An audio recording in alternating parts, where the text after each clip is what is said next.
Today's standout student is a leader in student government and on sports teams, not to mention he excels in the classroom. Brad Basco is a senior at Heritage Christian Academy with an eye on the future, including college and what could end up being a very challenging career.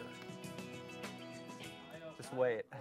Just you wait. We caught up with Brad Basco in art class, something he says is a release after everything else he does, which includes taking college credits and advanced placement courses in high school and being in the school's honor society. Art is something where you don't have to think about it too much. It's more abstract. It's something that you can do without having to have a super great knowledge about it. It's going to be a masterpiece, an abstract art. And it's about as far from being a pharmacist as you can get, but that's what Brad has his eye on. And to get there, he's challenged himself in high school. And once you get to college, I mean, the transition is a lot easier after you've taken some classes that are maybe a little more harder than others. I think challenging yourself is something that can create a lot of different opportunities for you in the future. And if it's pharmacy he wants, that means extra years of work at the college level, something he's been watching. He's an excellent student. He's driven. He's been in my office a number of times just making sure things are on track for college.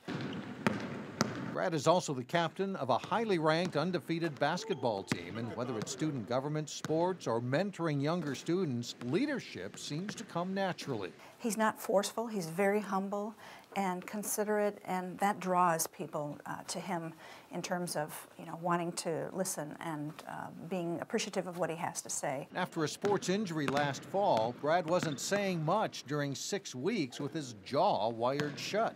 Everybody was so supportive when it happened. We found out that he was going to be wired. Like the day after it happened, he wrote thank yous to people for their kindness. And he says being in a small school where everyone knows your name is a good life lesson. You go down the hallway, you can say hi to 20 people that you all know, and you all know them first name basis, they all know you, and I really like that about it, the small school aspect, because getting to know people is something that you'll have to do throughout your life. For college, Brad is looking at the universities of Minnesota, Wisconsin, and North Dakota State. And he has recovered from having his mouth wired shut for 6 weeks. And he doesn't want to go through that again. Good to clarify. Tired right? of soup.